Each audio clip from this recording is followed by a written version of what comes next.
여러분 반갑습니다. 오랜만입니다. 전도를 열심히 하는 어떤 자매가 자기 옆집에 사는 믿지 않는 자매를 전도해서 주일에 교회 인도에 나왔습니다. 그리고 교회 등록을 시킨 다음에 그 자매가 따라 나온 자매에게 당신은 이제는 구원을 받았습니다 그랬어요. 그랬더니 그 자매가 자기를 인도한 자매에게 왜 하나님은 줄려면 10원을 주시지 왜 하필 구원을 주시냐고 그랬습니다. 그래서 그를 인도한 자매가 아주 지혜롭습니다. 하나님은 우리에게 언제나 무엇을 주실 때 10분의 1을 떼고 주신다고 했습니다. 제가 오늘 구원에 대해서 말씀을 드리고자 하는데 오늘 설교는 7월 달에 씨 뿌리는 비유의 내용 말씀하고 연관성이 있습니다.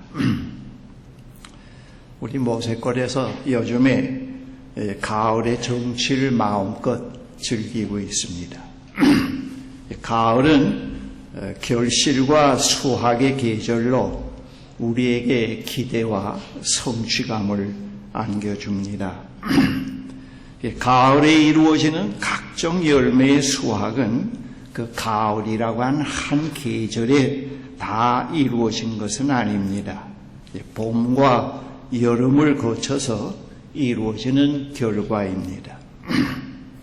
봄과 여름에 뿌린 각종 씨앗들이 싹이 나고 떡잎이 생기고 줄기, 잎, 꽃으로 그 진화의 과정을 거쳐서 가을의 유일한 자신의 열매를 내놓게 됩니다. 같은 시간과 장소에 떨어진 씨앗들이라도 봄과 여름에 제대로 자라지 못한 것들은 가을에 자신의 것을 줄 수 없습니다. 가을에 열매를 내놓는 식물은 그 전체 과정에서 열매에 도달하기까지 도달하는 데 방해가 되는 여러 가지 장애물이 있는데 그 장애물을 극복한 것들입니다. 봄에 땅에 떨어지는 각종 씨앗들 속에는 각각 자신의 그 형체를 드러낼 수 있는 생명력이 있습니다. 씨앗 자체가 가지고 있는 수분으로 땅 속에서 일정한 시간을 지난 후에 자기의 몸을 깨트리고 이제 밖으로 나오게 됩니다. 나와서는 땅 속에 있는 수분을 공급받으면서 자신의 고유한 형체로 단계별로 자라나게 됩니다. 그러다가 땅의 지각을 뚫고 밖으로 나오게 되면 뿌리로 수분을 빨아들여서 위로 올려보내고 땅 위로 몸을 드러낸 그 줄기와 잎은 햇빛을 받아서 영양분을 만들어서 또 아래로 내려보내게 됩니다. 위로 올리고 아래로 내려보내는 상호작용에서 식물은 고유한 자신의 형체를 이루어가게 됩니다. 그렇게 형성해가는 과정에는 가뭄, 바람, 태풍, 각종 병충해 같은 위험들이 도사리고 있어서 식물의 성장을 방해합니다. 어떤 것들은 그러한 장애물로 인해서 초기 단계 또는 중간 단계에서 수확에까지 다다르지 못하고 병들거나 죽게 되는 경우도 있습니다. 한편 수확기에 건실한 열매를 내주는 식물의 경우 온갖 장애를 다 극복해낸 것들입니다. 씨앗들은 형성되는 과정에서 각각 자신의 고유한 형체를 드러내게 됩니다. 그 씨앗으로 있을 때는 어떤 형체들인지 구분이 안 됩니다마는 그러나 땅 속에서 나와서 자신의 고유한 형체를 드러낼 때 그 종류별로 다르게 보여집니다. 그 생명력에는 각기 자신의 고유한 그 형체가 숨겨져 있습니다. 그 생명력이 결실이라고 하는 성취의 목표점에 도달하기까지 오랜 시간이라고 하는 과정을 거쳐서 자신의 형체로 진화해 갑니다. 성취의 목표에 도달하는 과정에서 모든 생명력은 거기에 부합되는 운동과 단계를 거쳐가는 하나의 그 질서가 있습니다. 그래서 그 목표점에 이르게 됩니다. 만약 어떤 종류의 씨앗도 자신의 고유한 형체에 이르는 과정에 부합되는 그 운동이나 성장 단계의 그 질서를 이탈하게 되면은 자신의 형체를 잃어버리게 됩니다. 기독교 신앙에서 구원은 매우 중요한 본질적인 문제입니다. 구원받았다고 하는 말은 구원의 실존의 형체를 이루어 갈 수 있는 씨앗이 마음밭에 떨어졌다고 하는 의미이기도 합니다. 이 씨앗에는 나라는 임영수라는 존재가 새로운 나로 형성되어 갈 생명력이 내포되어 있습니다. 그 씨앗에는 부활하신 주님의 몸과 같은 새로운 실존의 형체가 숨겨져 있습니다. 그 형체는 우리가 만들어가는 것이 아니고 부활의 영이신 성령에 의해서 이루어져 가게 됩니다. 그런데 그 씨앗에 숨겨진 새로운 나로 온전히 드러나기까지는 씨앗이 떨어진 이후부터 생애 전 과정을 통해서 이루어지게 됩니다.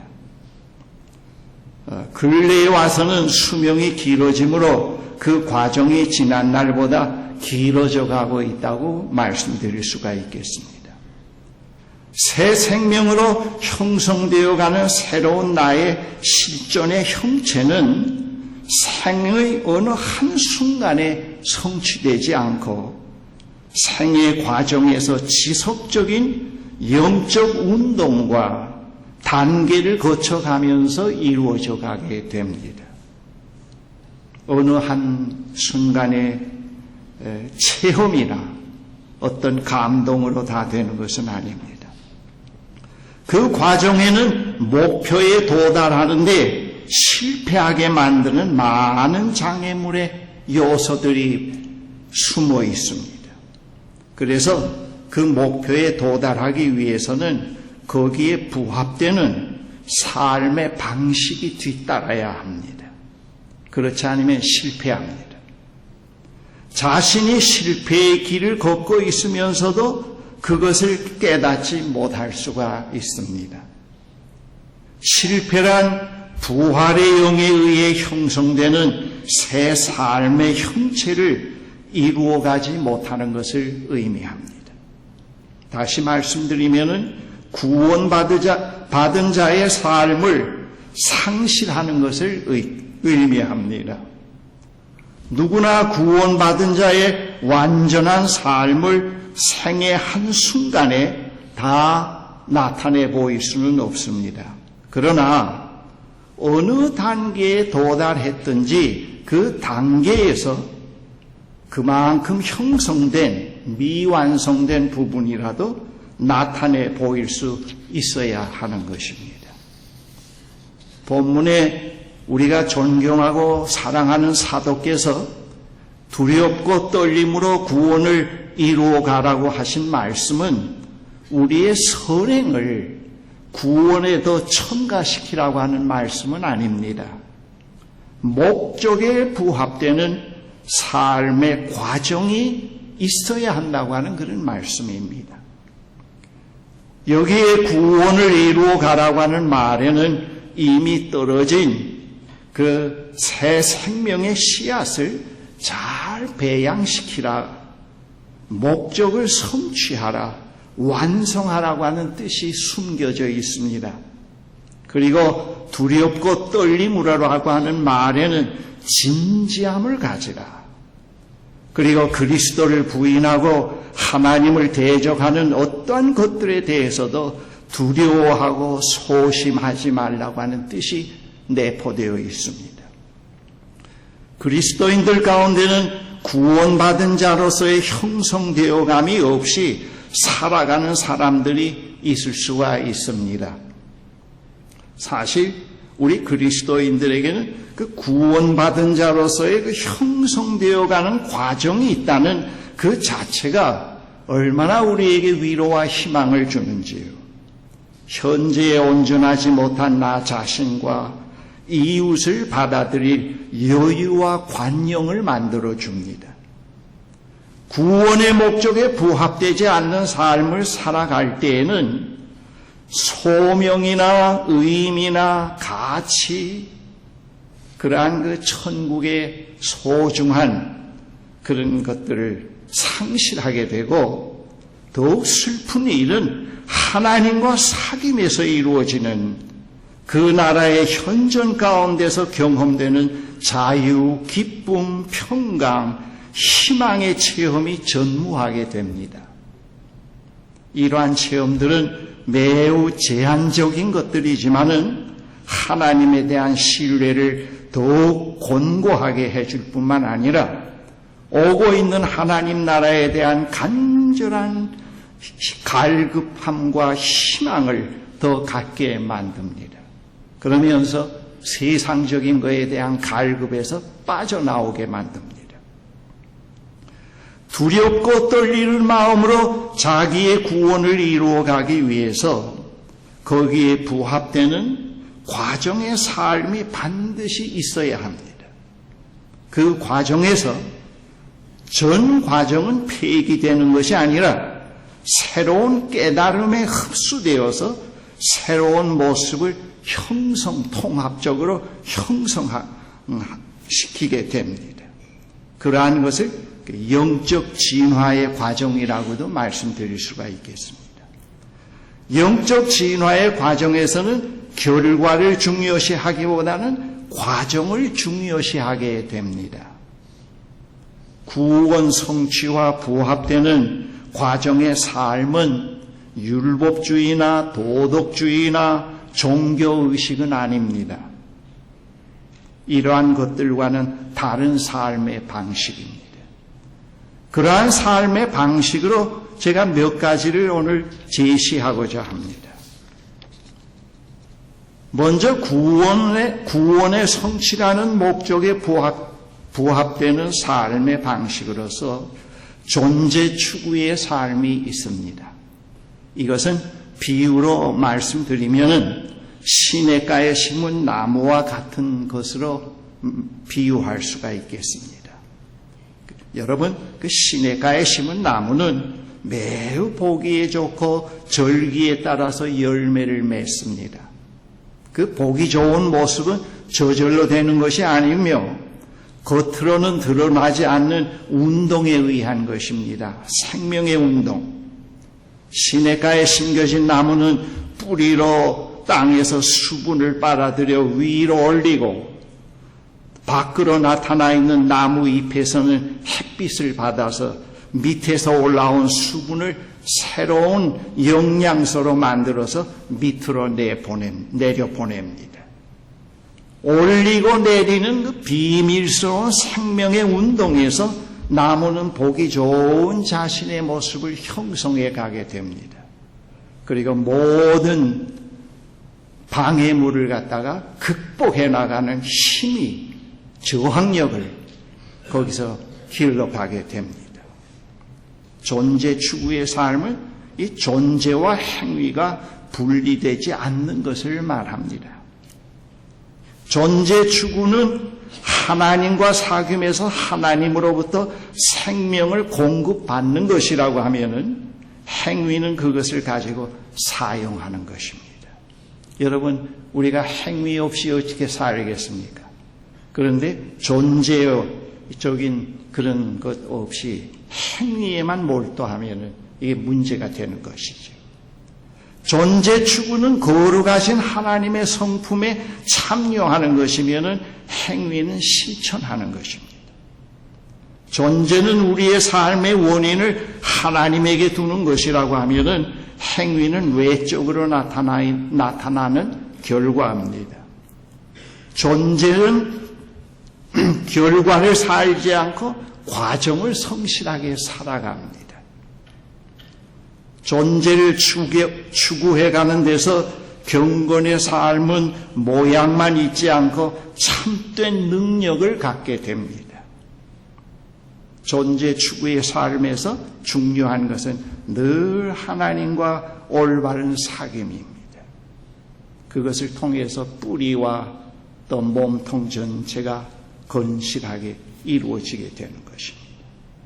다음으로 이 구원 성취의 목적과 부합되는 삶으로서 나는 하나님이 사랑하는 사람이요 그분을 위해서 부르심을 받은 사람이라는 정체성을 자꾸 확립해 가야 됩니다.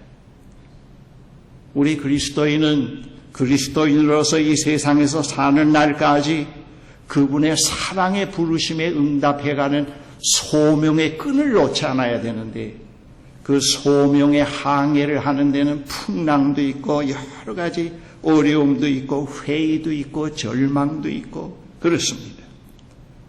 그럴수록 그 정체성이 확립이 돼야 됩니다. 나는 사회적으로 이런 신분의 사람이다. 나는 어느 대학 출신이다. 뭐 이것 가지고는 안 됩니다. 이것을 넘어서는 그 정체성을 가져야 됩니다. 그래야 소명의 강을 넘어서면서 정체성과 소명이 상호작용을 하면서 뚜렷한 정체성과 확실한 소명과 정체성이 이렇게 어울려가면서 바로 서게 되는 것입니다.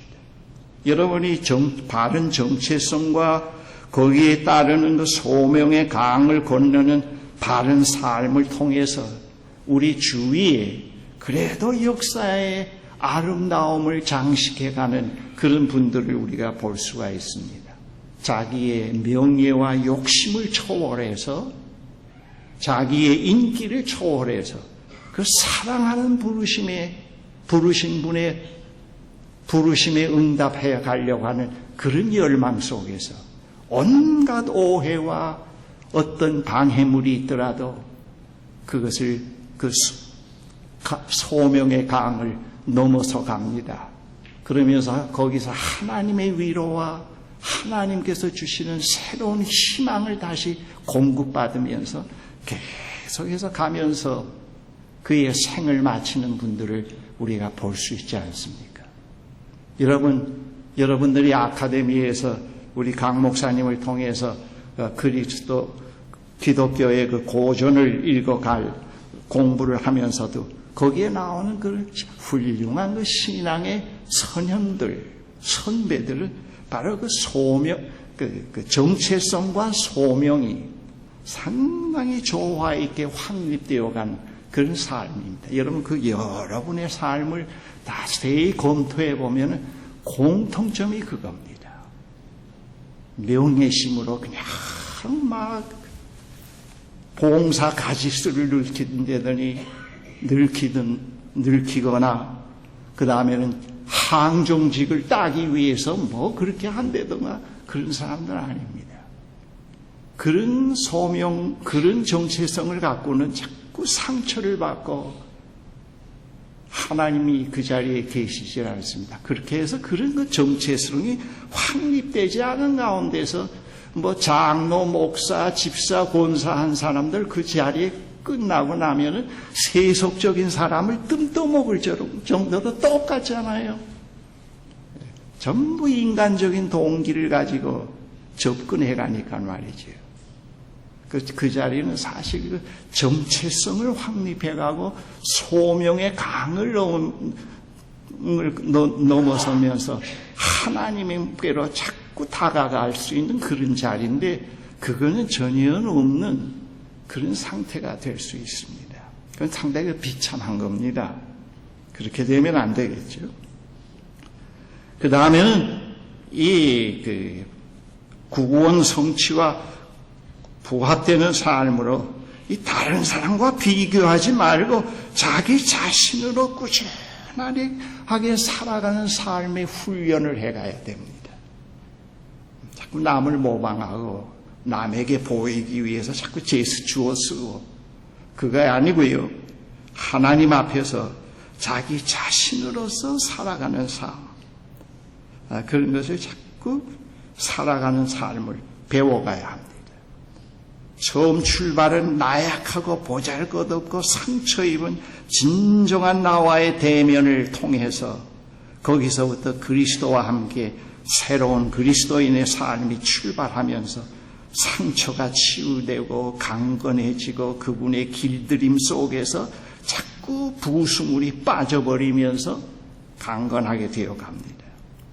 이게 우리가 다른 사람과 비교하지 않고 자기 자신으로 살아가는 삶을 배워간다는 것은 진정 가면을 벗고 진정 그리스도와 함께 살아가는 내가 나로서의 그리스도와 함께 살아가는 삶을 의미합니다.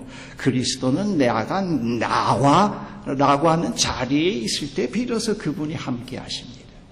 남의 가면을 쓰고 쇼를 하는 데서는 그리스도께서 계시질 않습니다. 공연히 남의 체험, 남의 이야기를 가지고 자기 것처럼 도용을 할 수는 있을지 몰라도 전혀 내면의 형성은 이루어지질 않을 수가 있습니다. 그 다음에 중요한 것은 이 욕심과 허영심에서 이루고자 하는 일들을 자꾸 내려놓아야 합니다. 우리가 일상을 살다 보면 욕심과 허영심에서 생겨지는 일들을 비전이라고 하고 하나님의 뜻이라고 하고 속임수가 있을 때가 많이 있잖아요. 특별히 한국과 같이 체면 문화, 어릴 때부터 치열한 경쟁에서 성장하는 사람들에게는 이 욕심과 허영심에서부터 벗어난다고 하는 일이 상당히 힘들고 중요합니다. 자꾸 내려놔야 됩니다. 그 다음에는 일상의 삶에서 결별할 것과 선택할 것들을 계속 꾸준하게 실천해 가야 합니다. 사고, 언어, 손짓, 발짓, 습관, 그런 것들 중에 이 결별해야 할 것들 자꾸 결별을 하고 새로운 소망의 삶을 향해 나아가는 과정에서 선택해야 할 것들을 계속 선택해가는 과정 속에서 우리가 바르게 형성되어 갈 수가 있습니다. 다음으로는 다른 사람의 약함과 부족함을 비판하고 이야기거리로 삼지 말고 그가 바로 설 수 있도록 계속해서 버팀목이 되어주는 삶을 배워야 합니다. 우리는 이거 너무 부족해요. 남의 약점과 부족한 점을 거의 다 비판거리로 거의 다 하나의 즐기는 것으로 그렇게 하는데 이거는 잘못된 겁니다. 이거 철저히 고쳐야 돼요. 이게 구원받은 구원의 그 삶의 선물을 받고도 하나도 거기에 부합되는 삶이 없으면서도 천당 가겠다고 하는 게 이게 참 넌센스입니다. 그러다 다급해지니까 운명하기 전에 목사 와가지고 세례해달라고 하는데 그 참 얌체지요. 그런 얌체가 어디 있습니까? 그 다음에는 언제나 나는 되어가는 과정에 있다는 사실을 인정해야 됩니다. 그리고 항상 배우는 자세로 살아가야 합니다. 그 다음에는 현실에는 시험과 악이 존재하며 나는 매우 약한 존재라는 사실을 인정하고 무엇이 된 것처럼 허세를 부리지 말고 항상 깨어 있어야 합니다. 여러분 그 예수님의 비유를 읽어보면은 그 예수님의 비유는 하나님 나라에 발을 들여놓은 사람들에게 계속 실패하지 않고 하나님 나라 백성으로 살아갈 수 있도록 계속 그분들을 인도하고 초대하는 그런 유형인데, 그런 말씀인데요, 비유가. 그 비유의 공통점으로 나타나 있는 것들이 무엇인가 하면 늘 깨어 있으라는 말입니다. 늘 깨어 있거라. 깨어 있거라. 그렇게 말씀합니다. 늘 깨어 있으라. 말씀을 하고 있습니다. 그 다음에는 이 다른 사람의 명예와 덕을 존중해주는 습관을 길러가야 합니다. 그 사람이 있건 없건 간에. 그리고 언제나 섬김을 받으려 하기보다는 섬기는 자리에 머물기를 즐겨해야 합니다. 그 다음에는 마지막으로 하나님, 자기 자신, 다른 사람에 대해서 정직하고 신실한 것을 길러가야 됩니다. 신실성이 중요합니다. 이 부합되는 삶, 다른 것들 다 하면서도 이 신실성이 없으면 안 됩니다. 거기에 신실성이 있어야 합니다. 여러분, 이런 부합되는 삶이 이게 전부, 이것이 전부는 아닙니다. 여러분들이 또 찾아내서 그 율법 조문이 아니고 도덕적인 조문이 아니고 이런 유형의 삶을 찾아내서 여러분 나름대로 그것을 실천해 갈 수가 있습니다. 그러나 제가 오늘 10가지를 가장 중요한 것을 여러분들에게 말씀드린 겁니다. 그런데 이런 부합되는 삶을 꾸준하게 깊은 회의가 있을 때도 있고 절망이 있을 때도 있고 이 길을 가는데 캄캄할 때도 있고 그러나 늘 신실함을 가지고 캄캄할 때는 캄캄한 대로 절망이 있을 때는 절망 가운데서 인도를 받으면서 가게 되면은 그 중간 지점에서 때때로 내가 이 삶을 포기하지 않기 참 잘했구나 하는 그런 어떤 성취감을 가끔 느낄 때가 있구나. 이렇게 꾸준하게 인생을 살아가면서 여러분들이 노년에 하나님 앞에 가기 전에 하나님 앞에 섰을 때, 오 하나님이여, 80년, 90년을 이 길을 포기하지 않았다고 하는 것이 이 순간에 저에게 얼마나 감사한지요. 포기하지 않은 그런 삶의 결과가 지금 나를 기다리고 계시는 하나님께로 내가 가게 되었나이다. 그런 고백을 할 수가 있습니다. 제가 어머님 계신데 또 좀 다녀왔는데요. 우리 어머님을 위해서 기도하는 것이, 하나님 그 어머님이 그래도 젊을 때부터 반주, 성가 지휘도 하시고 본사 일도 보시고 또 외국에 가서 공헌도 하셨는데 이 남은 생이, 노년의 생이 계속해서 일관성 있게 하나님 앞에 살아간 사람의 모습으로 결론이 지어질 수 있게 해 주십시오. 그렇게 이제 제가 기도를 하고 있습니다. 저 사람이 지금까지 일관성 있게 살아온 부합되는 구원의 목표와 일관성 있게 살아가는 삶을 살더니 그 마지막 순간이 바로 그거와 상당히 일치되는구나. 그렇게 이야기할 수 있으면 얼마나 좋겠습니까? 이 하나님의 구원은 그거와 부합되는 삶을 익혀가지 않고는 성취의 길이라는 것은 없습니다. 우리 그리스도인들이 부합되는 삶은 다 포기하고 사탄에게 내어주고 그 마음은 언제나 사탄이 장난치는 내면성 속에서 살고 주일에 와서는 찬송합시다 그러고 천당은 아랫목에만 가라 그러고 봉사 찔끔찔끔하고는 뭔가 굉장히 구원의 무엇을 이루려고 하면은 그것까지는 안 됩니다. 오늘 기독교의 위기가 서구나 한국이나 기독교의 문제가 바로 여기에 있습니다. 누구 때문에 못 믿겠다. 누구 때문에 섬김이 없겠다. 그런 소리가 참 설익은 소리입니다. 왜 하나님의 부르심을 누구 때문에 그만둬요? 왜 하나님의 부르심 앞에서 신실한 삶은 누구 때문에 발로 차네요? 그거 사실 설익은 얘기들입니다. 우리를 부르신 참되신 하나님, 신실하신 하나님, 창조주 하나님은 이런 부합된 삶에 의해서만 그분이 계시다는 것이 자꾸 증명이 되고 확신이 이루어지게 되는 겁니다. 우리는 그 삶을 살아가야 됩니다.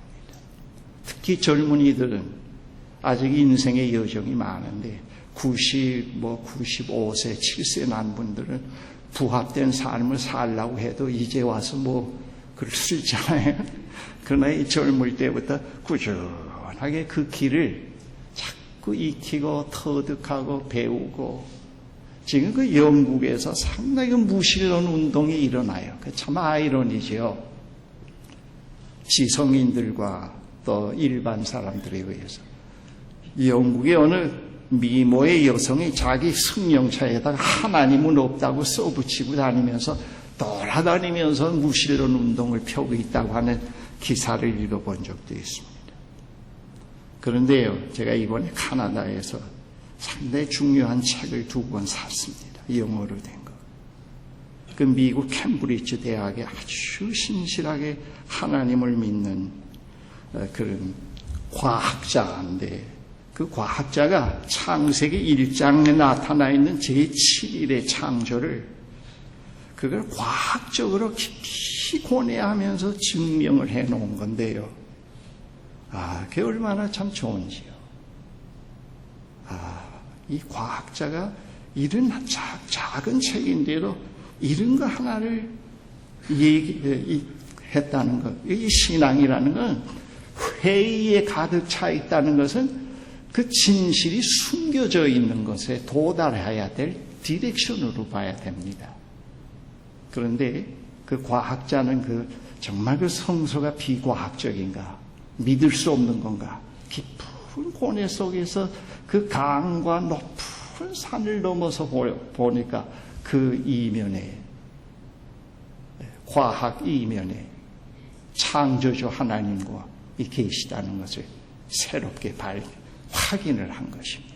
7일을 부인했다 했다 그것보다도 다른 관점에서 그것을 해석을 해놓은 건데요. 그러면서 이분은 정말 오늘의 그 훌륭한 신학자보다도 참 더 위대하다.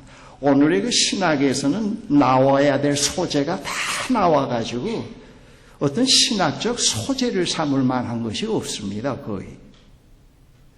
그래서 클래식 음악도 마찬가지죠.